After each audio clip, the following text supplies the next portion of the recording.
Amada congregação do Senhor Jesus Cristo, quem nesta vida não tem amizades, não tem amigos?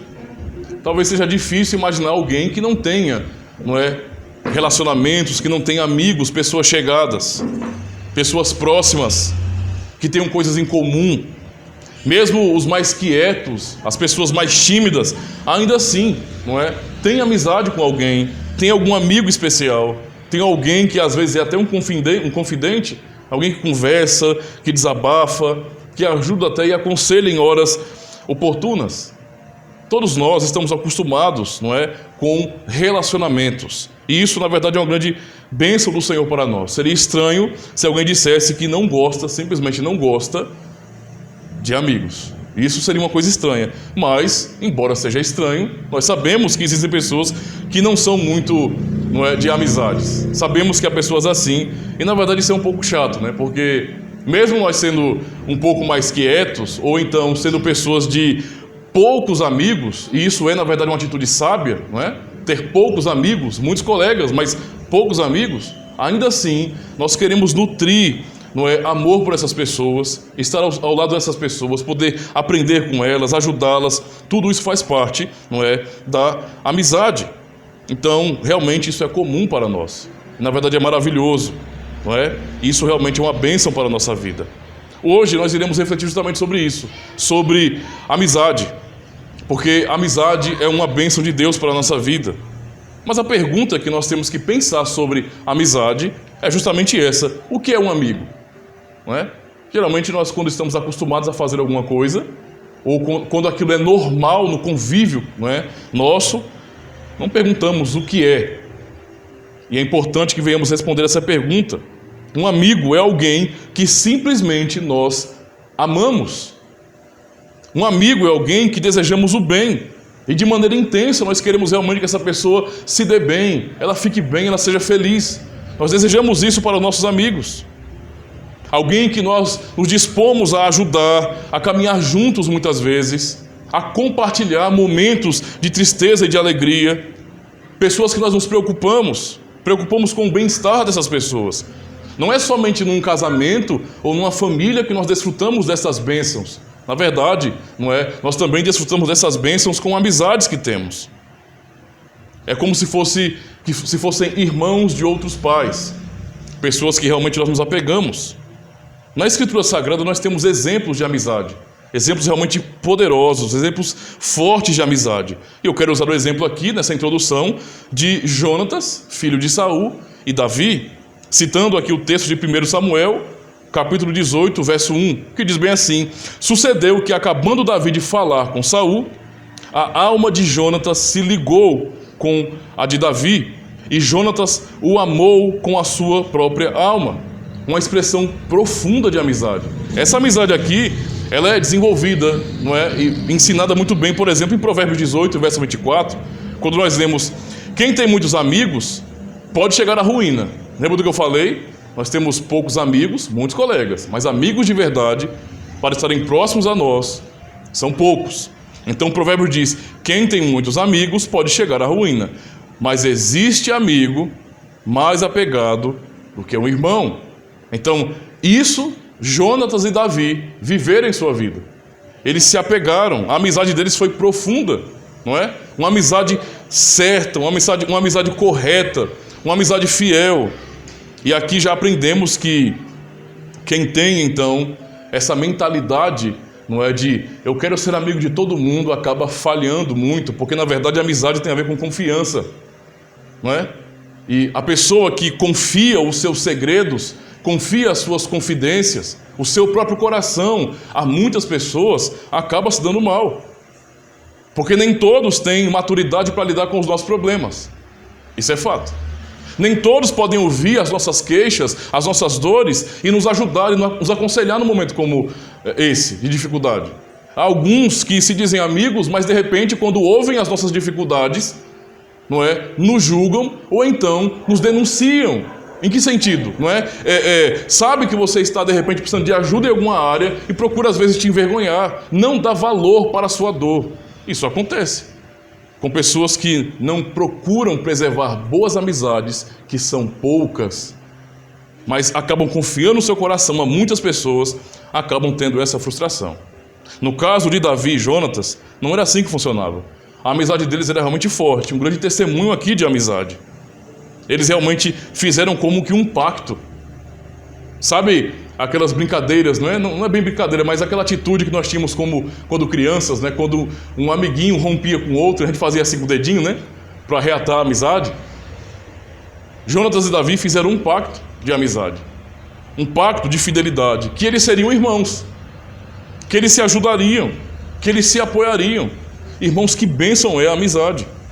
Eu quero ler um pouco mais completo aqui o texto de 1 Samuel 18, agora do verso 1 ao 3. Do verso 1 ao 3, eu li só o verso 1, agora do verso 1 ao 3. Diz bem assim: depois dessa conversa de Davi com Saul, surgiu tão grande amizade entre Jonatas e Davi, que Jonatas tornou-se o seu melhor amigo. Daquele dia em diante, Saul manteve Davi consigo e não deixou voltar à casa de seu pai. E Jonatas fez um acordo, ou um pacto com Davi, não é? Um pacto de amizade com Davi, pois se tornara o seu melhor amigo. Nós não vemos, por exemplo, destaque na amizade de Davi com seus irmãos, não é? Nós não temos muito destaque disso, não é? Apenas o destaque que nós temos dos irmãos de Davi, por exemplo, era o olhar de Jessé com relação aos seus irmãos, vendo seus irmãos fortes, não é? Altos, fisicamente aparentavam ser muito melhores para serem um rei, não é? É só isso que nós vemos sobre os irmãos de Davi. Mas o destaque de amizade, de companheirismo que nós temos, não é? Aqui na Escritura é entre Davi e Jonatas, que era filho de Saul. Nós temos um outro exemplo muito interessante na Escritura sobre amizade. E é um exemplo, por exemplo, que está em Marcos capítulo 2, verso 1 a 5, onde nós lemos aqui a história daqueles 4 amigos que levaram um paralítico até Jesus Cristo para que Cristo o curasse. Eu quero ler esse trecho aqui do verso 1 ao 5, que diz bem assim: dias depois entrou Jesus de novo em Cafarnaum, e logo correu que ele estava em casa. Muitos afluíram para ali, tantos que nem mesmo junto à porta eles achavam lugar, e anunciava-lhes a palavra. Alguns foram ter com ele, conduzindo um paralítico, levado por 4 homens. E não podendo aproximar-se dele, por causa da multidão, descobriram o eirado no ponto correspondente ao que ele estava, e fazendo uma abertura, baixaram o leito em que jazia o doente. Vendo-lhes a fé, Jesus disse ao paralítico: filho, os teus pecados estão perdoados. Que atitude bela é desses 4 amigos. Eles eram amigos de verdade. Ficaram sabendo que Jesus, não é? Ele morava naquela região de Cafarnaum, e então ele voltou para Cafarnaum. Ele estava sempre viajando, era itinerante, pregando o evangelho por todas as cidades, e quando ele volta, de repente, para repousar em Cafarnaum, as pessoas ouvem dizer que ele está em casa. Eita, Jesus voltou, ele está aqui na vila de novo. E então, aqueles 4 amigos, vendo essa oportunidade, nossa, Jesus Cristo está aqui, vamos levar o nosso amigo até ele, não é? Em uma maca, paralítico. E mesmo diante de tanta gente, eles resolvem realmente encarar esse desafio, não é? Vai para as partes altas da casa, descobrem o telhado, não é? Para simplesmente deixarem o seu amigo paralítico diante do Senhor. E então o Senhor cura aquele homem, não só lhe cura, mas também lhe perdoa os pecados. Isso é uma demonstração realmente de amizade, irmãos. Amizade verdadeira, que glorifica a Deus. Hoje, então, vamos pensar nessa grande bênção que é a amizade. E eu quero, então, ler, irmãos, convidá-los a abrirem suas Bíblias no texto de João, Evangelho de João, capítulo 15, verso 13 ao 15.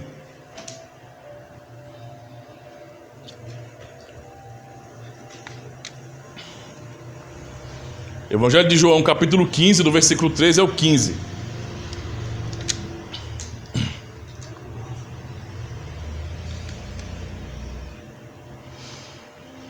Amém? Diz assim a palavra do Senhor: ninguém tem amor maior do que este, de dar a alguém a própria vida em favor dos seus amigos. Vós sois meus amigos se fazeis o que eu vos mando. Já não vos chamo servos, porque o servo não sabe o que faz o seu senhor. Mas tenho-vos chamado amigos, porque tudo quanto ouvi de meu Pai vos tenho dado a conhecer. Até aqui, meus irmãos. Eu vos proclamo o Santo Evangelho sobre o seguinte tema: o valor da verdadeira amizade. Vamos aprender com Cristo o que é amizade verdadeira. Mas antes, vamos só observar aqui o que diz todo o capítulo 15. Nós aprendemos aqui no capítulo 15, irmãos, com esses registros, que João fez sobre o grande amor que Jesus Cristo demonstrou aos seus discípulos. Jesus aqui dá palavras de exortação aos seus discípulos, ele alerta os seus discípulos que eles seriam no futuro perseguidos, odiados pelo mundo, porque o próprio Jesus Cristo estava sendo odiado pelo mundo. Mas antes ele começa a falar sobre a necessidade que os discípulos tinham dele, fazendo essa analogia de que ele é a videira, Deus é o agricultor e os discípulos são os ramos. E essa analogia de Cristo realmente é fabulosa, porque nos mostra que nós só podemos produzir frutos uma vez que estamos ligados a Jesus Cristo. A ideia é justamente essa, de que, por exemplo, pensando em uma árvore, se você arranca o galho de uma árvore, ela não vai dar fruto sozinha. Por quê? Porque para que a árvore ou os galhos produzam seus frutos, eles precisam estar ligados à árvore, que é da onde vem a seiva, a vida, para que haja o fruto. Então Cristo está fazendo justamente essa analogia, dizendo para os seus discípulos assim: vocês precisam estar ligados a mim, porque sem mim vocês não podem fazer nada. Eu sou a vida de vocês, para que vocês deem fruto. E Jesus então começa a falar sobre como o Pai o ama e como então ele amou também os seus discípulos. E então ensina aos seus discípulos que este é o seu mandamento: amem, Esse é o fim da lei, é o amor. O que o Senhor nos ensina? Que devemos amar a Deus sobre todas as coisas e ao próximo como a nós mesmos. Isso é o mandamento de Cristo, ou seja, um resumo ou, na verdade, uma explicação de como se obedece à lei de Deus. A única maneira é com amor. Não adianta tentar se apegar somente à regra sem que haja amor verdadeiro. A lei são apenas princípios que nos ensinam como amar, tanto a Deus e ao nosso próximo. E Cristo ensina isso aos seus discípulos. E então, irmãos, chegamos no contexto onde ele fala que esse amor, ele traduz esse amor como amizade. Vamos pensar então justamente sobre isso. Jesus nos ensina o que é amizade. Aqui no verso 9, ele vai dizer bem assim: como o Pai me amou, também eu vos amei. Permanecei no meu amor. Se guardares os meus mandamentos, permanecereis no meu amor. Assim como também eu tenho guardado os mandamentos de meu Pai, e no seu amor permaneço. E então ele vai dizer: tenho-vos dito estas coisas para que o meu gozo, isto é, a minha alegria, esteja em vós, e o vosso gozo seja completo. O desejo de Cristo é justamente isso. A sua palavra, o que ele diz aos seus discípulos, o que Cristo diz a nós hoje também, tem o propósito de que a nossa alegria seja completa. Esse é o ponto. Uma pergunta para a nossa reflexão: será que cristãos, em sua maioria, se alegram por ouvir a palavra de Cristo? Porque, veja bem, ele está dizendo que ele disse essas palavras para que a alegria dos discípulos fosse completa. A palavra de Deus, então, é sim para nos dar alegria em nosso coração.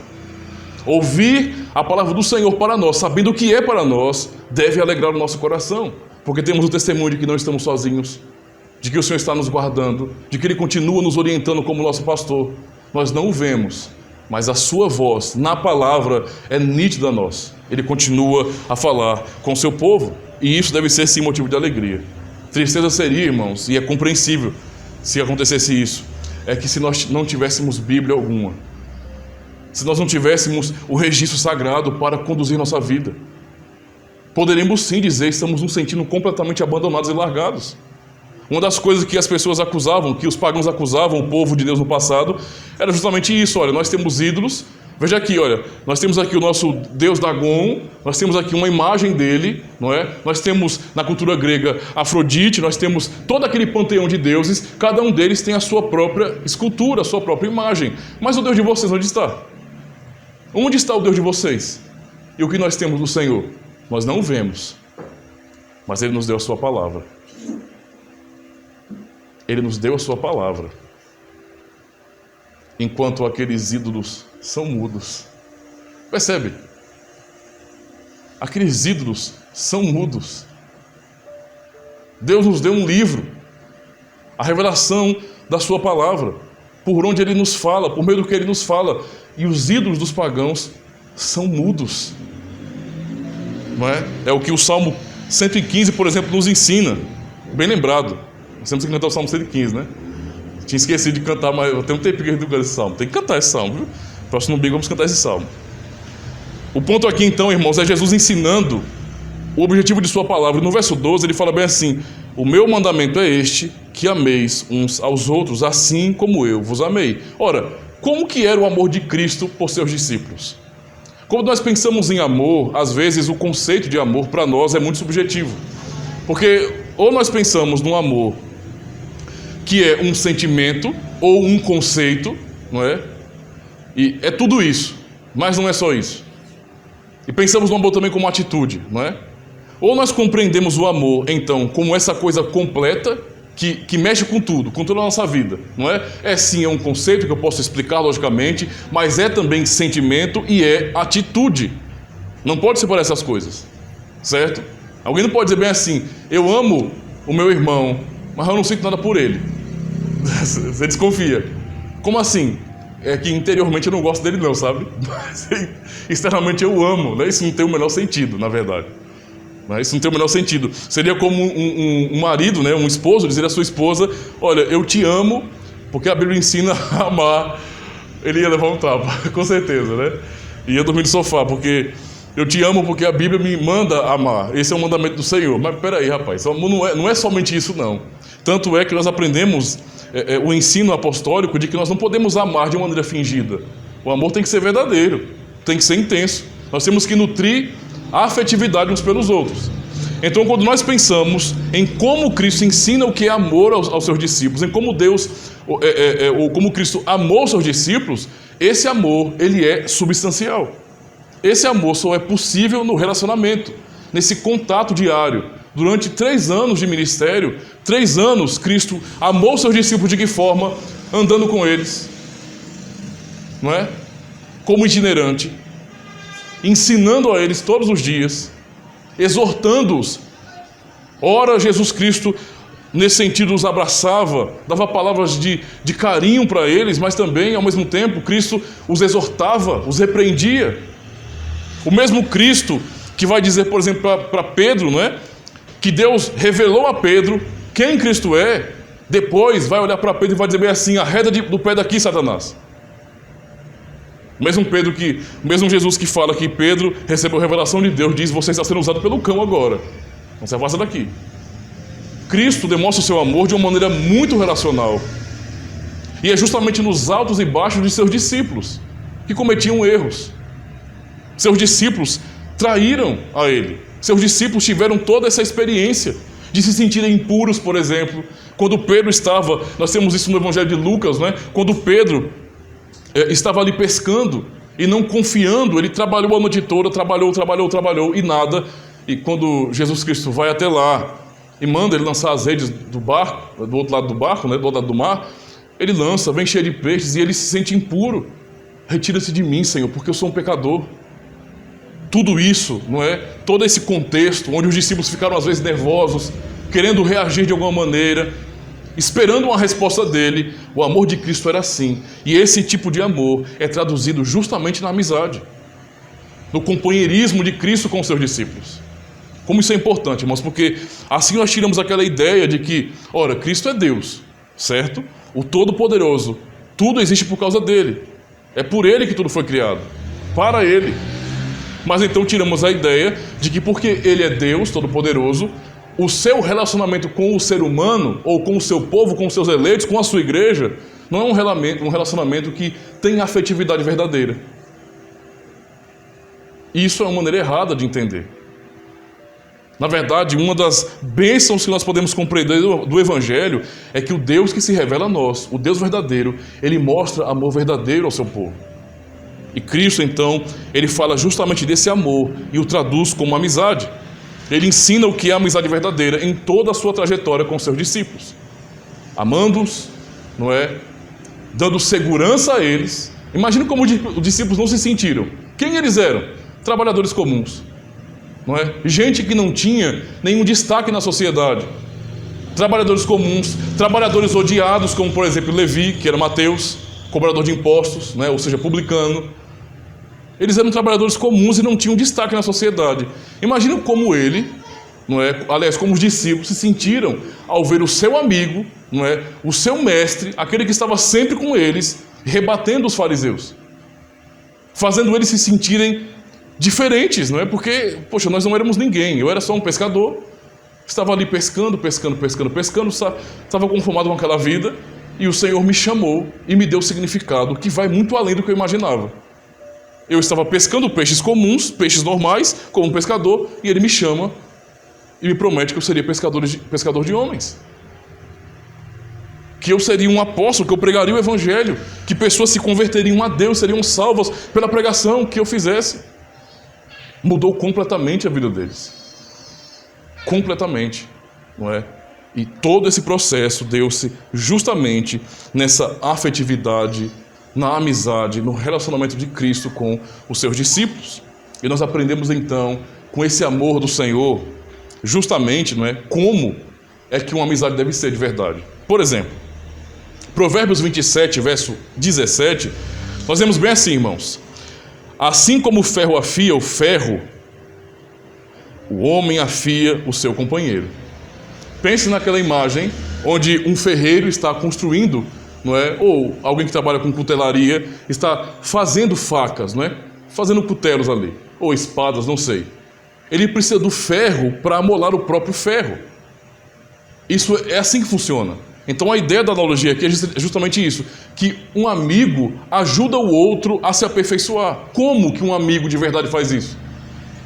Às vezes dizendo, é isso aí, cara, você foi bem. E outra vez dizendo, isso aí não prestou não, viu? Isso não está legal, isso é ruim. É assim, numa amizade, onde nós temos tanto o apoio do nosso companheiro, do nosso amigo, como também a reprovação para o nosso bem, porque ele nos considera e nos fala a verdade, que nós somos aperfeiçoados. Muito do que nos moldou em nossa vida, em nosso caráter, foram as críticas que nós recebemos. E não crítica no sentido de tentar destruir a nossa vida. Porque quando um pai ou uma mãe, ou quando esposa ou esposo, ou irmãos da igreja, muitas vezes fala alguma coisa, não é para nos fazer mal. Não é esse o propósito. Entende? Às vezes nós temos que aprender que a reprovação de quem está próximo a nós é para nos livrar de uma reprovação futura. Nós aprendemos aqui agora, nesse momento, nessa escola de nossa vida, em nossos relacionamentos, para evitar vexame futuro. Assim, Cristo nos ensina, com o seu relacionamento com os seus discípulos, como é que nós devemos nutrir amizade pelas pessoas. A amizade verdadeira é isso, não é? É sinceridade e não hipocrisia. Não é uma amizade interesseira, mas fala a verdade quando essa realmente é necessária. Aprendemos, não é, ainda mais sobre esse amor, e toda vez que pensamos em amor na Bíblia, lembre-se, nós podemos sempre traduzir isso como amizade para nós. Por quê? Porque os membros da igreja, não é, em boa parte, são filhos de outros pais. Não é? Nós não temos o mesmo tipo sanguíneo, ou não tem como comprovar que nós somos todos irmãos, biologicamente falando. Não é assim próximos, da mesma família imediata. Não. O único sangue que está sobre nós, que nos faz um, é o sangue de Cristo. Esse é o sangue que nos torna um. Mas a verdade é que Deus reuniu pessoas de várias famílias e formou a sua própria família. Então, quando nós pensamos em amor na Escritura, em termos de relacionamento, falamos de amizade. Não é? Então, 1 de João 4, verso 11 a 12, nós vemos bem assim: amados, visto que Deus assim nos amou, nós também devemos amar uns aos outros. Ele está falando para membros da igreja, isto é, pessoas que eram amigas. Entende? Ninguém jamais viu a Deus. Se amarmos uns aos outros, Deus permanece em nós, e o seu amor está aperfeiçoado em nós. Ainda Paulo exorta bem assim, Romanos 12, verso 10: dediquem-se uns aos outros com amor fraternal. Prefiram dar honra aos outros mais do que a vocês mesmos. Nós aprendemos muito bem sobre o amor de 1 Coríntios capítulo 13. Um amor que é sofredor, um amor que não é orgulhoso, que não busca o próprio bem, um amor que tudo sofre, que tudo espera, um amor que não folga com a injustiça, mas folga com a verdade. Um tipo de amor assim, não é, que se desenvolve justamente na amizade que nutrimos uns pelos outros. Isso é importante, irmãos. Provérbios 17, verso 17 também diz bem assim: o amigo ama em todos os momentos. O verdadeiro amigo, em todos os momentos, não é? É um irmão na adversidade. Amigos, tem que ser assim. Essa é uma palavra para nós, membros da igreja, para aprendermos a nutrir amizade pelos nossos irmãos. E então Cristo é quem diz aos seus discípulos, não é? Já não vos chamo servos, no verso 15 de João. Já não vos chamo servos, porque o servo não sabe o que faz o seu senhor, mas tenho-vos chamado amigos, porque tudo quanto ouvi de meu Pai vos tenho dado a conhecer. Ouçam um princípio importante sobre a amizade verdadeira, que Cristo nos ensina. A demonstração de uma amizade verdadeira que Cristo deu aos seus discípulos, sabe o que foi? Ele deu conhecimento aos seus discípulos de Deus. Demonstração de amizade de Cristo para os seus discípulos foi dar-lhes conhecimento do Senhor Deus. Agora pensem comigo. Nem sempre, ou na verdade às vezes, não é? Nós temos pessoas conhecidas lá fora. Fora da igreja, fora do contexto cristão, não é? Fora da aliança. E temos amizade com essas pessoas. E muitas delas nós amamos, queremos o bem delas. Não é verdade? Sim, nós temos conhecidos lá fora, o qual nós consideramos mesmo. Só que Cristo nos ensina, como princípio de amizade, que a amizade verdadeira consiste em que eu, que conheço a Deus, o contexto é esse, entenda? Eu trago o conhecimento de Deus para o amigo que eu amo, para aquele amigo, mesmo que está lá fora. Ou seja, o que eu tenho, o conhecimento que eu tenho do Senhor, que eu sei que é uma bênção para a minha vida, é motivo de alegria, eu devo compartilhar com as pessoas que eu amo, mesmo as de fora da igreja. Veja como isso é importante para nós. Porque isso nos ensina uma coisa, irmãos, que às vezes, nós cristãos, dizemos que amamos as pessoas, mas não amamos. Eu tenho que ser sincero com relação a isso. Porque se eu sou um cristão e eu escondo a luz do evangelho que há em mim para pessoas que estão lá fora, perecendo no pecado, perecendo na incredulidade, como eu posso amar essas pessoas? Ou se eu quero manter amizade com essas pessoas por uma questão cultural. Eu não estou falando de coleguismo, não. Colegas nós temos um monte, no trabalho, na faculdade, não importa. Um monte. Mas pessoas que eu digo que amo, que eu considero... Não, eu considero aquele cara. Ele é gente boa demais. Pensa, eu gosto muito da família dele. Aí você vai e pergunta, você tem pregado o evangelho para ele? Você tem falado sobre a fé em Jesus Cristo, sobre a salvação? E talvez boa parte dos cristãos não façam isso. Tenham medo. Às vezes... não falam de Jesus Cristo por vergonha. Quando nós vamos mexendo um pouquinho mais, a gente vai procurando e percebendo que talvez a fé dessa pessoa esteja um pouquinho meio que balançada. Porque diante de pessoas que estão perecendo, essa é a realidade, não é? Se nós não falarmos do Evangelho, que tipo de amor é o que nós temos por essas pessoas? Não há nenhuma demonstração de amor se nós nos calarmos diante de pessoas que não conhecem a Jesus Cristo e que nós consideramos. Vamos ser racionais com relação a isso, irmãos. Se eu amo alguém, vamos ser sinceros. Pensar em termos de família primeiro, para depois aplicar na amizade lá fora. Em termos de família. Se eu amo meus filhos, eu vou querer que eles vão para o inferno? Não. Eu vou trabalhar, eu vou ensinar como se a salvação deles dependesse de mim. Não depende, mas eu vou me esforçar para que eles conheçam o Evangelho.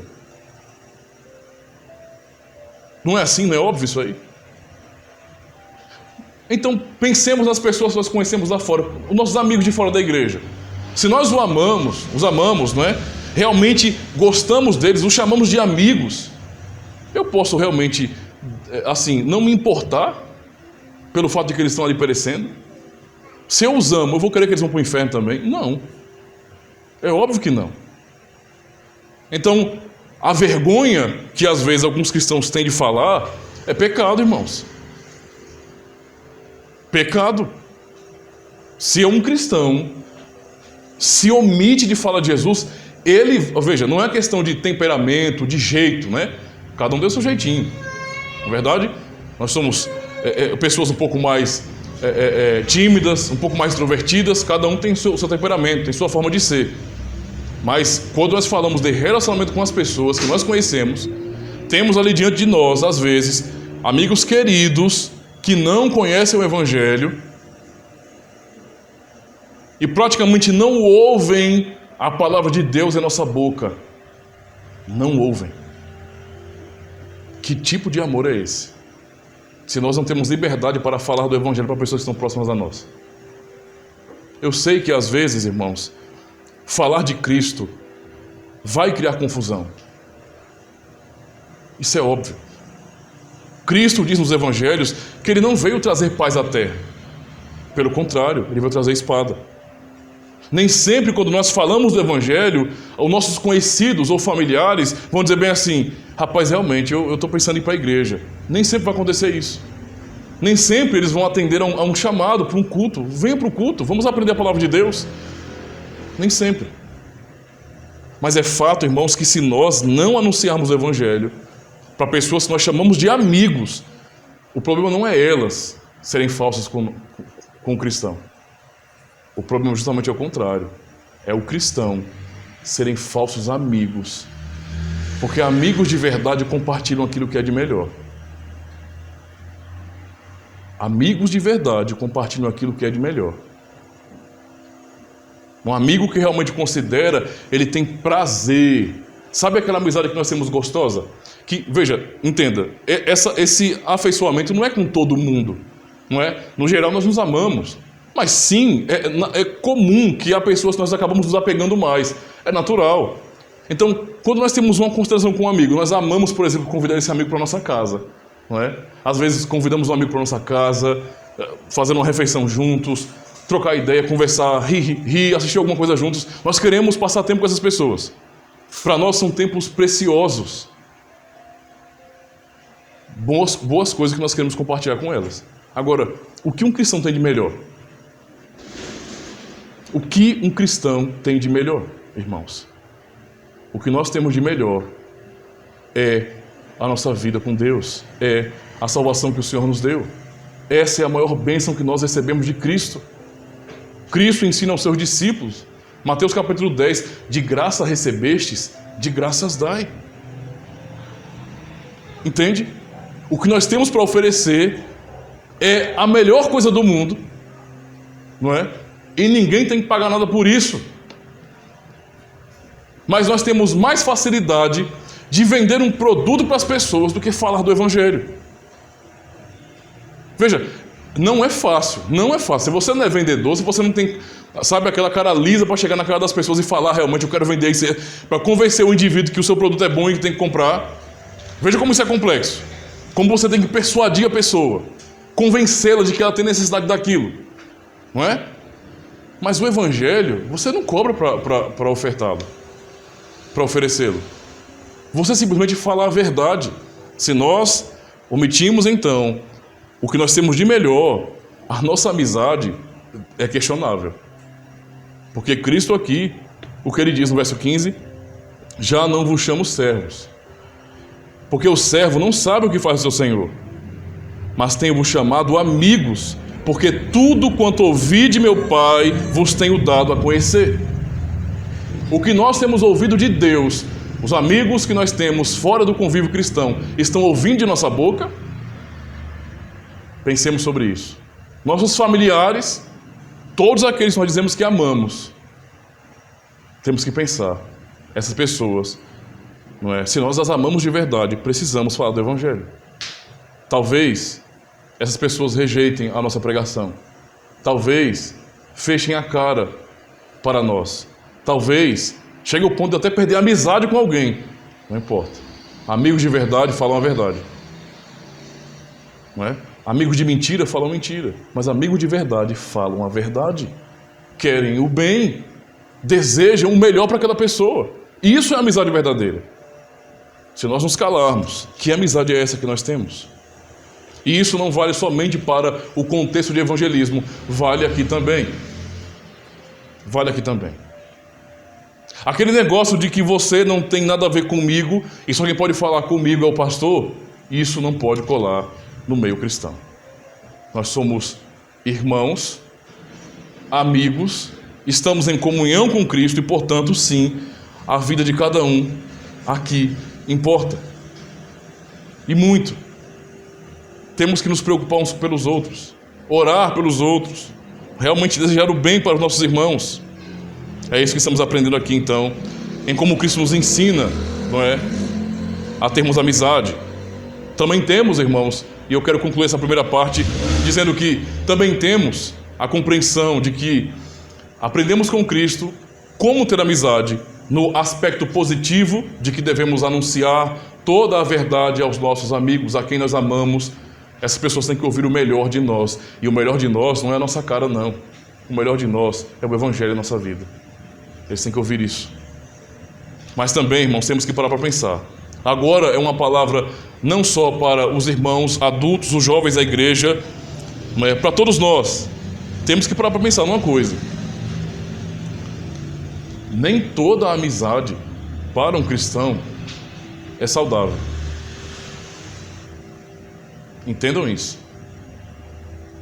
Temos que aprender a entender o que é amizade de verdade. Apóstolo Paulo, na primeira carta aos Coríntios, no capítulo 15, verso 33, diz bem assim: não se deixem enganar. As más companhias corrompem os bons costumes. Em Cristo, eu não tenho nada para me corromper. Muito pelo contrário, só me promove. Os discípulos só foram promovidos por Jesus Cristo.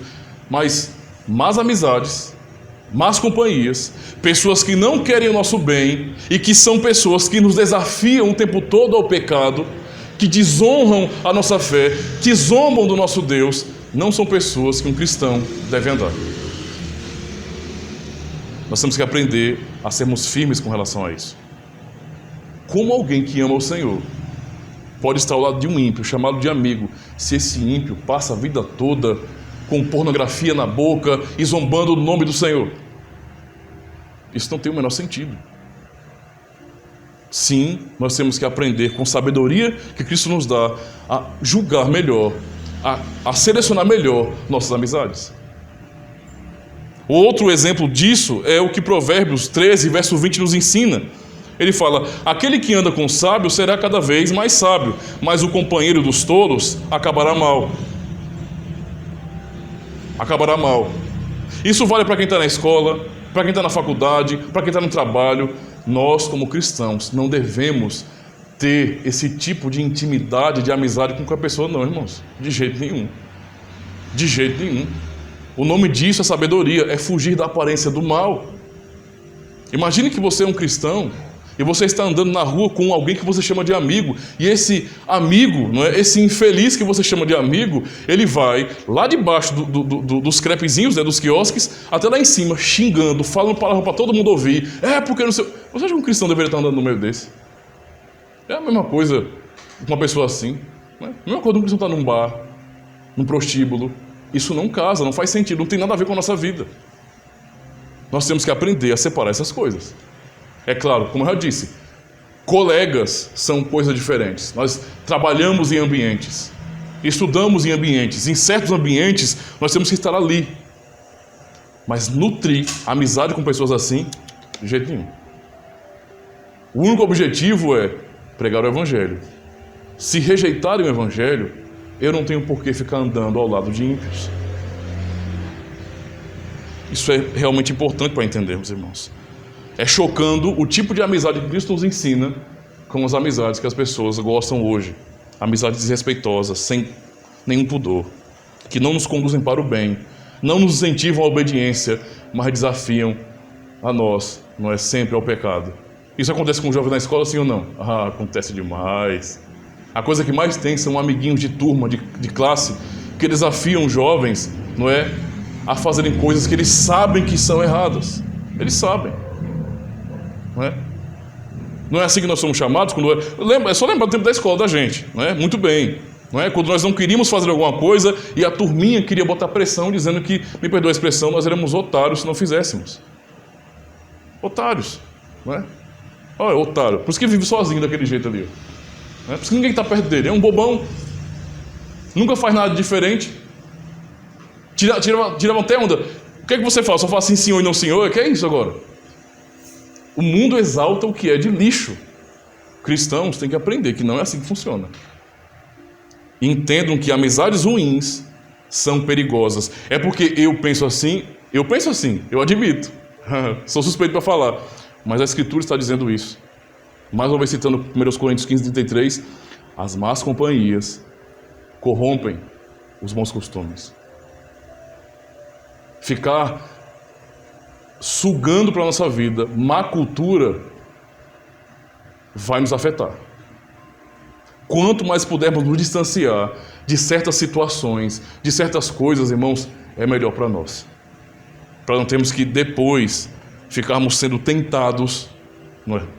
E desafiados ao pecado, o que nem sempre teremos forças para vencer. Prestemos atenção em relação a isso.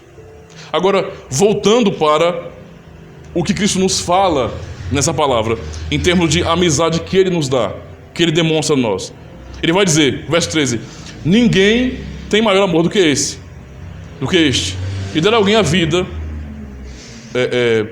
a favor dos seus amigos. Ele fala no verso 14, vós sois meus amigos, se fazeis o que eu vos mando. E então, ele diz, já não vos chamo de servos, porque o servo não sabe o que faz ao Senhor, mas vos chamo de amigos. Cristo nos chamou de amigos, chamou seus discípulos de amigos. E Cristo nos chamar de amigos não é uma coisa simples, não. Não é uma coisa simples de jeito nenhum. Quem Cristo é? É Deus. Tudo existe por causa dele.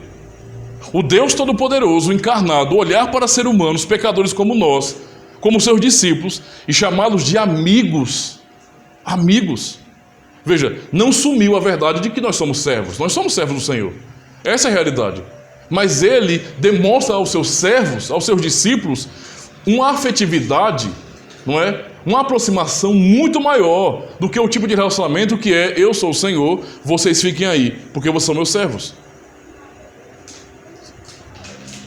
Quando se fala de Senhor e de servos, existe uma certa limitação, não é? Pela própria ética do que essas funções representam, onde o servo não pode se aproximar muito não. Espera aí. Olha como fala. Tudo isso é verdade em nosso relacionamento com Cristo. Mas também, irmãos, o que ele diz aqui coloca o patamar de relacionamento de Deus conosco muito maior. Leva-nos a algo muito maior, muito mais intenso. Deus, o Deus Todo-Poderoso, encarnado, ou seja, Jesus Cristo, nos chamou de amigos. Dizer que nós somos amigos dele é dizer que ele tem afetividade por nós. É dizer que ele nos considera, que ele nos ama. É isso que o Senhor está dizendo aqui. E essa é uma bênção, né, que nós temos na Escritura como um todo, porque não só aqui, Cristo dizendo aos seus discípulos, eu chamo vocês de meus amigos, vocês são meus amigos. Meus amigos. Imagine Jesus com seus discípulos. Não é? Você não pode imaginar jamais Jesus sentado numa sala, num ambiente escuro, fechado, somente ele ali, recebendo uma pessoa por vez. Não, de jeito nenhum. Jesus andou com aqueles homens. Ele riu com eles. Ele comeu com eles. Ele estava ali o tempo todo com eles. Como mestre, como professor, como amigo próximo deles. Ouvindo as suas dores, os seus questionamentos. Ensinando a vontade de Deus para eles. E essa verdade, dessa comunhão de Deus conosco, dessa consideração, dessa afetividade, não está somente aqui. Por exemplo, olha o que nós vemos em Isaías 41, verso 8. Mas tu, ó Israel, servo meu, tu, Jacó, a quem elegi, descendente de Abraão, meu amigo. Deus chamou Abraão de amigo. Isso também é dito em Tiago 2, verso 23, quando nós lemos, e se cumpriu a Escritura, a qual diz, ora, Abraão creu em Deus, e isso lhe foi imputado para a justiça, e foi chamado amigo de Deus. Homens pecadores foram amigos de Deus. Amigos. Pessoas com quem Deus se importa. Não é? Pessoas com quem Deus se importa. Mas não só Abraão. Olha o que é dito sobre Moisés, Êxodo 33, verso 11, a parte A, diz bem assim, o Senhor falava com Moisés face a face, como alguém que fala com o seu amigo. Para demonstrar como o Senhor, desde o início, ele buscou relacionamento com o ser humano. O homem caído, o pecador, Ele chamou os pecadores, não é? Firmou pacto com esses pecadores. Pacto real, nada de mecânico, mas realmente pessoal, intenso, próximo, onde Ele é o nosso Deus, e nós somos o povo dele. Essa palavra dita a Abraão, dita a Moisés, o que Cristo diz a seus discípulos, são palavras a nós, irmãos. A nós. Às vezes nós temos um amigo a quem admiramos muito. Talvez alguém foi, sei lá, seja conhecido de de repente um jogador de futebol bem famoso, ou, sei lá, de um grande artista, de um grande gênio, não sei. Alguém conhece alguém assim, e por ser alguém destacado, né? Parece mais aquele episódio do Chaves, né? Quando o Chaves fica muito empolgado com o Hector Bonilha, sai dizendo para todo mundo que ele é amigo dele, né? Porque deu uma bola para ele, porque jogou bola com ele, esse tipo de coisa. A pessoa fica empolgada, né? E vai falar sobre o amigo. Nossa, aquele cara ali é o maior. Não, eu sou amigo dele. Deus nos chama de amigos. Com isso o Senhor está dizendo que Ele se importa com a nossa vida. Ele se importa com cada um de nós, com quem nós somos, com quem Ele está construindo em nós. Ele se importa com os nossos sentimentos, com as nossas dores, com os nossos lamentos, com as nossas alegrias. Tudo isso está diante do Senhor e Ele se importa. Não é uma coisa distante, uma coisa crua, como às vezes nós queremos pintar a Deus. Não é assim que funciona. O que nós recebemos no Evangelho é algo que nenhuma religião deste mundo tem. É a verdade, é a pura verdade.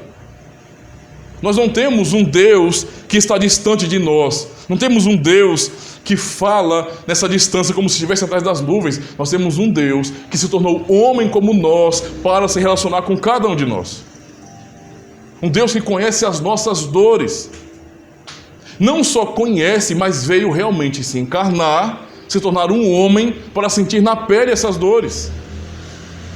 Um Deus que é tão próximo a nós, que Ele sabe muito bem e conhece muito bem as angústias de nossa alma, porque Ele mesmo esteve prostrado, suando gotas de sangue, dizendo: a minha alma está triste até a morte. Ele sabe o que é tristeza profunda em sua alma. Se tem alguém que conhece depressão na prática, é o Senhor Jesus Cristo. Tudo isso Ele passou por nós, assumindo nossa natureza, assumindo quem nós somos. Essa é a amizade que Ele demonstra por cada um de nós, irmãos. Ele se importa com a nossa vida. Se importa com a nossa vida. Cada um de nós. E entenda isso. Cristo revela isso quando Ele fala aos seus discípulos, não é? Por exemplo, em João 17, quando Ele vai dizer aos seus discípulos que nenhum dos que o Pai me deu se perdeu, senão aquele que foi o filho da desobediência, que foi Judas. Mas Ele guardou os seus discípulos. Quando os discípulos em Mateus 13 perguntam sobre por que Ele fala por parábolas, qual é a resposta dele? Para que eles não entendam. Porque a vós outros, a vós, meus discípulos, meus amigos, vocês a quem meu Pai escolheu, a vocês é dado o direito de conhecer os mistérios do reino de Deus, e a eles não. Essa é a ligação de Cristo com a nossa vida, irmãos. Aprendemos hoje como nós estamos ligados a Cristo, não é? Reconciliados no corpo da sua carne. Mas há uma palavra que Cristo diz que é muito importante para nós também. Ele diz: eu chamo vocês de amigos. Agora tem uma coisa.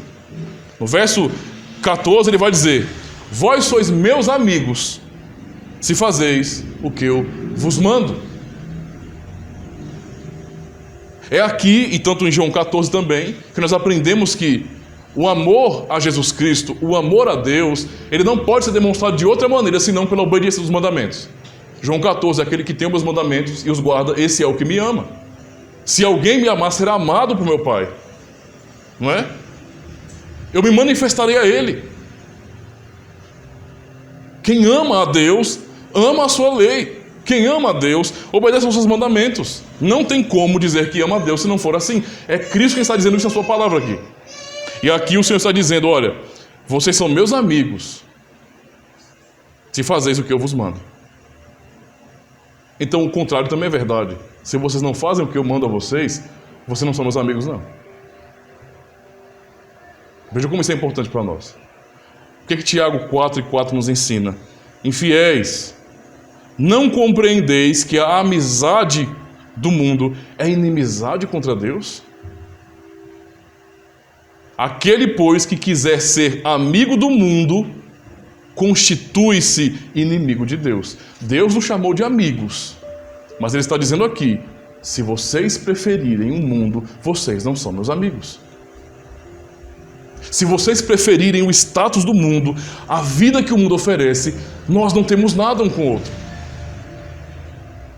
Não há relacionamento verdadeiro. Vocês não são meus amigos. Ou vocês são meus amigos, ou vocês são amigos do mundo. É o princípio de Mateus 6. Ninguém pode servir a dois senhores. Simplesmente não dá. Então, como cristãos, pensando na questão amizade, temos que realmente refletir sobre isso. De quem nós somos amigos de verdade? Do Senhor. E para ser amigo do Senhor tem que fazer o quê? O que Ele manda. É assim que somos amigos do Senhor. O contrário diz, não é, que nós somos inimigos dele, porque somos amigos do mundo. Quem é o nosso melhor amigo? Qual é a melhor amizade para nós? Que tipo de amizade nós queremos nutrir? Amizade com Deus ou amizade com o mundo? Pensemos sobre isso, irmãos. Aonde a amizade com o mundo nos levará? Agora pense, aonde a amizade com Deus te levará? São dois caminhos muito claros para nós. É uma porta estreita e uma porta larga.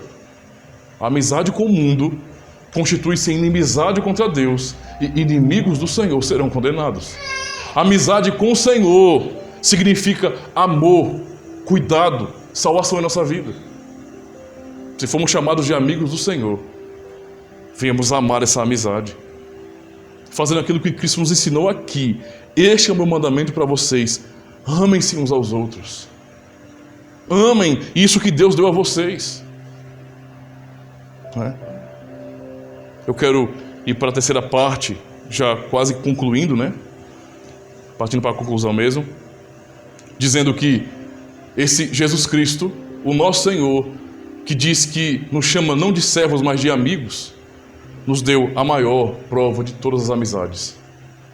Porque o que ele diz aqui realmente é maravilhoso. Ele fala, verso 13, ninguém tem maior amor do que este, de alguém dar a própria vida em favor dos seus amigos.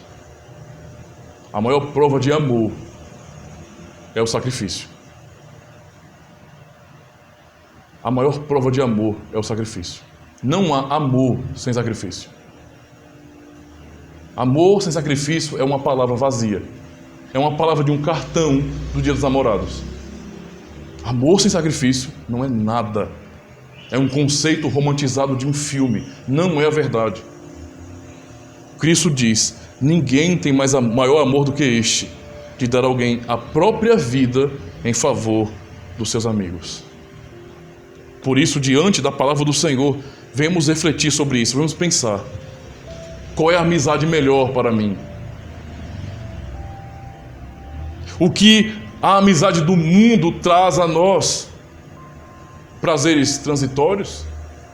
Prazeres imediatos, que duram apenas um instante? O que o mundo fez por mim, eu digo a vocês, nada. O mundo não faz nada por nós, essa é a grande realidade, irmãos. As pessoas do mundo são objetos, é o que elas são. Elas são usadas e jogadas fora. A amizade do mundo é uma enganação, é uma tolice, na verdade é um grande jogo de interesse, porque o mundo é um grande mercado, essa é a verdade. Essa é a grande verdade. Pergunte por que muitos artistas são pessoas depressivas. Porque eles perceberam que eles, para as pessoas, não passam de objetos. É só isso. Quando eles se tocam disso, quando eles percebem que todo aquele dinheiro não traz felicidade coisa nenhuma, e eles percebem que se eles não fizerem o que eles sempre fizeram, que é dar o showzinho deles, os fãs cospem em sua cara, eles percebem que eles não têm valor senão aquilo que eles fazem. Não é? É como a intensidade de uma partida de futebol, não é? O time está indo bem, aí tem um torcedor lá, o torcedor chega e chora, não é? O time ganha, não é? Dá logo uma goleada, o torcedor tira a camisa, sai rodando a camisa, chorando, batendo no peito e ainda sambando com as pernas. Não sei como é que você vai tudo ao mesmo tempo, mas tem uma sincronia muito grande. Faz tudo isso, não é? Aí o time começa a perder. os mesmos jogadores que eram semideuses viram os demônios para eles. Se pegar na rua, mata. A realidade é essa, o mundo é assim. Esse show que nós vemos no mundo, na verdade, é uma grande ilusão. É só entretenimento, é só mercado. O que o mundo tem para nos dar? Nada, uma ilusão. O que o mundo tem a dar para nós? O que a amizade do mundo tem a nos dar? Talvez mais 50 anos de vida? Mais 60 anos de vida? O mundo nunca fez nada por mim. Mas Cristo fala sobre uma amizade que é tão profunda, em que Ele está dizendo: ninguém tem maior amor do que este, de dar a alguém a própria vida em favor dos seus amigos. Em favor de seus amigos. Esse é o amigo verdadeiro. Esse é o amigo que olha para nós e quando ele diz que nos ama, é para valer. Esse é o amigo que está disposto, e é o que ele fez, ele deu a sua vida por mim. Veja, esse meu amigo, que é Jesus Cristo, ele me substituiu na cruz. O pecador sou eu, o merecedor do inferno sou eu, a ira de Deus deveria estar sobre mim, aquela cruz pertencia a cada um de nós, mas esse amigo, com o amor que nos amou, ele disse: eu subirei na cruz no lugar de vocês. Eu darei a vida por meus amigos. Eu amo vocês e eu farei isso. Eu sangrarei até o fim. Até esvair minha vida por amor a vocês. Esse é o amor de Cristo. É a amizade que Ele nos ensina a ter. A amizade que é sacrifício, o amor que é sacrifício. Irmãos, eu quero concluir fazendo certas aplicações. Primeiro, ame os amigos que o Senhor tem dado a você. Quais são os amigos que o Senhor tem te dado? Seus irmãos em Cristo. São seus irmãos em Cristo. No começo de minha caminhada cristã, eu não endoidei por causa da igreja. A dor que eu sentia por minha família se afastando de mim foi nutrida aqui. Aqui eu encontrei irmãos, aqui eu encontrei pais, aqui eu tive mãe, pai, eu tive primo, eu tive prima, eu tive irmãos verdadeiros. Aqui, Deus tem nos dado tudo isso. A amizade de Jonas com Davi era uma amizade na aliança, eram filhos da aliança, eles compartilhavam as mesmas coisas, irmãos.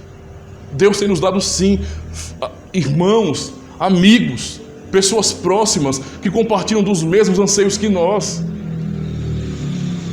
Os nossos amigos melhores têm que ser os amigos que compartilham os mesmos sonhos que nós, que têm a mesma expectativa futura que nós. Pessoas que podem sentar ao meu lado e entender como um cristão que tem um Espírito Santo assim como eu, porque eu estou passando por tal luta. Uma pessoa que pode estar do meu lado e chorar comigo, e vou colocar a mão no meu ombro e orar por mim, e dizer a mim: Deus está com você, meu irmão, não desista. Isso para mim é um amigo de verdade, são os amigos que o Senhor tem nos dado. E não pessoas que vão ouvir o que nós temos a falar muitas vezes e não vão nem entender. Vão pensar que nós somos loucos. Deus tem nos dado amigos e é a sua igreja. Nós somos membros uns dos outros, estamos conectados, ligados. Esta é uma grande bênção que o Senhor tem nos dado. Amigos que são tão íntimos e que muitas vezes não desfrutam dessa alegria por ignorância, por egoísmo, mas a verdade é que o Espírito Santo que habita em você não está nos ímpios, está nos seus irmãos na igreja. O mesmo Espírito Santo que está em Cristo está em vocês. E é esse Espírito Santo que faz vocês um. Quando nós pudermos voltar à celebração comum da ceia, mas quando celebramos a ceia, naquele momento que nós testemunhamos ali, lembrando da obra de Cristo, lembramos também que pela obra de Cristo, pelo envio do Espírito Santo a nós somos feitos um por esse poder maravilhoso. Nós somos membros de Cristo e membros uns dos outros. Estamos completamente conectados. Nossa vida importa. Temos que aprender que amigos de verdade querem realmente o nosso bem. E quem é que quer o seu bem de verdade? São seus irmãos. são aqueles que exortam você dizendo: meu irmão, você está errado. Vá falar com o pastor, vá falar com os irmãos, com os líderes da igreja. Se conserte com o Senhor. Esses são seus amigos de verdade. Esses são amigos de verdade que são preciosos, não é? São preciosos para nós. Amigos que dizem: continue confiando, continue no caminho, Deus não nos abandonou. Amigos de verdade nos ajudam a olhar para Cristo. Sempre. Quando nós estamos, às vezes, confusos, por causa de qualquer coisa que venha acontecer na nossa vida, e até pensamos em desviar. E veja, geralmente quando alguém está mal, muito mal na igreja, essa pessoa não vai diretamente ao pastor. É muito raro isso. Deveria acontecer mais, né? Que coisa que não acontece, né? Ô tristeza. Mas, graças a Deus, não é? Primeiro porque eu percebo as minhas limitações e a dos irmãos. Mas a grande bênção é poder saber que tem irmãos do lado, que vocês têm proximidade e que vocês podem pedir ajuda. Isso é uma bênção para nós, irmãos. Às vezes alguém está triste: rapaz, eu estou pensando em sair da igreja, eu estou meio assim desanimado. Não vai falar isso diretamente para o pastor, né? Geralmente muito tem medo de falar pastor, né? As pessoas pensam, imaginam bem assim: quando eu falar pastor, que eu estou a fim de desviar, o pastor vai dizer: o que, rapaz? Você quer ir para o inferno mesmo, rapaz? Né? Você imagina isso? Então prefere falar com o irmão. Eu entendo, né? É claro que eu vou exortar o indivíduo, mas é claro que eu vou abraçar o irmão. Eu vou ficar preocupado, né? Um pastor é humano também, né? Relaxa, o pastor também tem sentimentos, né? Relaxa, irmãos. Mas os irmãos acabam muitas vezes preferindo falar com outros. E isso é uma bênção, não é ruim não. Graças a Deus por isso. Se não tivesse ninguém para falar, não é verdade? Mas é aqui que a gente vai encontrar isso. Desanimados, com vontade de sair, o irmão, o verdadeiro amigo que está do nosso lado, vai dizer: meu irmão, deixa de falar essas coisas. Por que você quer fazer isso? Rapaz, Deus não mudou não, Ele é o mesmo, Ele continua nos abençoando. Tenha paciência. Ouça com mais atenção a palavra de Deus. Tenha calma. É isso que nós ouvimos de nossos irmãos, amigos de verdade. Preocupação com o nosso bem, não é? Eles nos conduzem a Cristo. Eles nos dizem: orem para Cristo, não é? Amigos de verdade, irmãos, eles sim se sacrificam pelo nosso bem.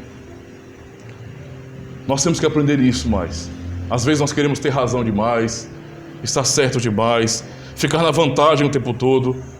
E é notório que esse tipo de comportamento não é bom, não é saudável, não é cristão. Nós temos que aprender a abrir mão pelo bem de nossos irmãos. É assim que funciona. E tem que parar de uma coisa, viu? Famílias na igreja, entendam isso, famílias na igreja não são facções. Por favor. Às vezes parece que famílias, né? Eu digo assim, no contexto geral, às vezes você imagina que você vê assim uma família bem unida na igreja, então parece que eles têm um grupinho que é uma facção que não se mistura com os outros.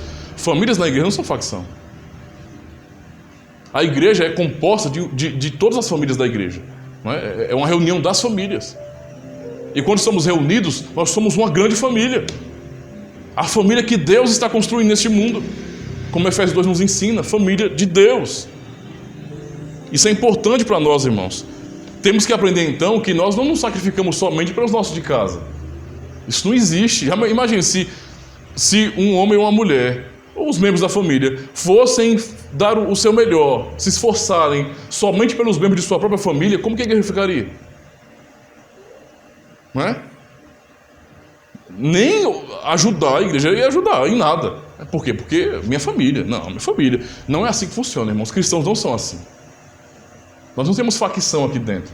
Nós somos um povo, filhos da aliança. Então, temos que aprender a nos sacrificar pelos nossos irmãos, né? Amigos de verdade, o amigo de verdade reconhece nesse sentido quem é o verdadeiro amigo. O verdadeiro amigo que nós temos aqui, o amigo que está do nosso lado, que nos ama de verdade, que quer o melhor para nós, ele reconhece quem Cristo é. Ele diz isso para nós. Temos que ter pessoas assim do nosso lado. Pessoas que acrescentem em nossa vida. Não pessoas que tirem de nós bênçãos. Conhecimento necessário do Senhor. Nós não precisamos de pessoas que estão ao nosso lado dizendo bem assim: é isso mesmo, não é? Tem várias igrejas. Não é verdade? É isso mesmo, você tem o seu próprio pensamento, pensa assim mesmo. Nós não precisamos de gente assim. Pessoas assim não cooperam com a comunhão da igreja de forma nenhuma. Temos que ter ao nosso lado pessoas que realmente nos amem, que nos ajudem em nossa luta, que seja como esse ferro que afia o ferro, que nos ajudem a desenvolver os nossos dons. Não há amigo melhor. Então, irmãos, eu quero concluir dizendo que não há amigo melhor do que o nosso Senhor, porque é Ele quem nos faz amigos. Foi Ele quem foi até cada um dos discípulos, chamou os pescadores, chamou o cobrador de impostos, reuniu todos. Agora vocês são amigos. Agora vocês têm o mesmo propósito na vida de vocês: viver para Deus, não é? Viver para Deus. Eu quero concluir lendo um texto, que é o texto de João capítulo 14, verso 1 a 3, e em seguida 17, verso 24. Vamos ouvir as palavras de nosso amigo, qual é o seu desejo para nós. O verdadeiro amigo quer realmente o nosso bem, quer que desfrutemos daquilo que é melhor, e o que o nosso amigo Jesus Cristo, nosso Deus e amigo Jesus Cristo, quer para nós. Ele fala: não se turbe o vosso coração, credes em Deus, crede também em mim. Na casa de meu pai há muitas moradas. Se assim não fora, eu vou-lhe teria dito, pois vou preparar-vos lugar. E quando eu for e vos preparar lugar, voltarei e vos receberei para mim mesmo, para que onde eu estou, estejais vós também. O verdadeiro amigo quer isso para nós. E ele ainda fala de maneira tão carinhosa em João 17, verso 24, na sua oração por nós, a sua oração sacerdotal por nós. João 17, verso 24. Ele fala, orando ao Senhor, a Deus, o Pai. Ele fala: Pai, a minha vontade é que onde eu estou, estejam também comigo os que me deste, para que vejam a minha glória que me conferiste, porque me amaste antes da fundação do mundo. O desejo do nosso Senhor Jesus Cristo,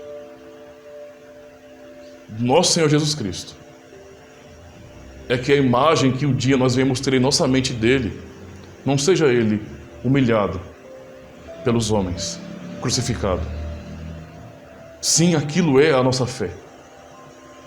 Mas o seu desejo aqui nessa oração é que nós possamos ver a sua glória, que nos foi oculta enquanto ele esteve aqui neste mundo. Quem esteve nesse mundo viu um homem. Mas o seu desejo sincero aqui, a sua oração ao Pai, é que nós, seus discípulos, possamos ver ele em todo o seu esplendor. Sabe aquela visão de Apocalipse, onde o Cordeiro é exaltado por todos os anjos dos céus? Ele quer que nós estejamos lá e vejamos a sua glória, todo o esplendor de seu ser. Esse é o desejo do nosso grande amigo, o Senhor Jesus Cristo. Não dá para ser mais íntimo do que isso, irmãos. Nosso Deus, nosso Rei, Senhor, nosso Cristo, que nos chamou de amigos. Amém. Vamos orar ao Senhor e agradecer ao Senhor por mais um dia que Ele nos deu, dia de santo repouso, e rogar que Ele possa nos alimentar durante a semana. E, irmãos, realmente orem por isso, que o Senhor alimente a cada um de nós durante toda a semana e que realmente fortaleça o desejo em nosso coração de nos reunir mais uma vez com o Senhor, não é? Oremos então. Ó Deus, a Tua bondade é incomparável, Senhor. A Tua misericórdia é sem igual. São renovadas todas as manhãs. O Teu amor é verdadeiro, é intenso, é real em nossa vida. E nós somos tão abençoados pelo Senhor. Nós que não temos nada de melhor do que os demais, que não somos melhores em absolutamente nada, Senhor. Mas a Tua graça nos alcançou. O Senhor, em Tua aliança, nos chama de filhos, por meio de Jesus Cristo. E o Teu Filho olha para nós e nos chama de amigos. E deseja sinceramente em sua oração que nós possamos um dia ver a sua glória, enxergar o nosso amado Jesus Cristo no trono e podermos nos prostrar diante dele contemplarmos isso com os nossos próprios olhos. Esse é o bem que o Senhor nos deu. E louvado seja o teu santo nome por isso. Obrigado por nos dar princípios do que é uma verdadeira amizade, para que venhamos olhar para a tua palavra, olhar para o que o Senhor Jesus nos ensinou, e assim, ó Deus, desfrutarmos sim de amizade verdadeira com nossos irmãos. Desfrutarmos, ó Deus, de amor com nossos irmãos, de alegria, de momentos bons, memoráveis. Que isso se multiplique em nós, Senhor. Que haja sempre alegria em nosso coração, porque o Senhor nos deu uma família enorme. Nos deu irmãos. Irmãos que podemos contar. Irmãos que sim, podem estar ao nosso lado para sorrir e para chorar. É isso que o Senhor tem nos dado. Consolo, cuidado.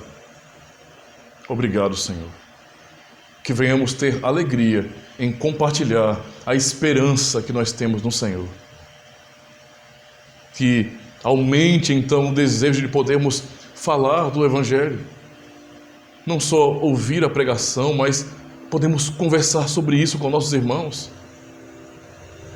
Podemos falar sobre nossas expectativas a respeito do porvir, da glória futura. E que em tudo isso, ó Deus, sejamos fortalecidos na comunhão, alimentados por Tua Palavra, que haja mais afinidade, mais afetividade, que haja amor verdadeiro em nós, que venhamos realmente nos alegrar com os nossos amados, com os nossos amigos, os amigos que o Senhor, que é o nosso grande amigo, tem nos dado. Assim, ó Deus, nos abençoa durante toda essa semana, Senhor. Ajuda-nos em nossos desafios diários e prepara o nosso coração, Senhor, para que no outro domingo estejamos sedentos da Tua Palavra, desejosos por podermos Te adorar com a comunidade, com a igreja, que venhamos poder cantar como salmista: ó Deus, alegrei-me quando me disseram vamos à casa de Deus. Preserva o nosso coração, Senhor. Guia-nos no amor de Cristo.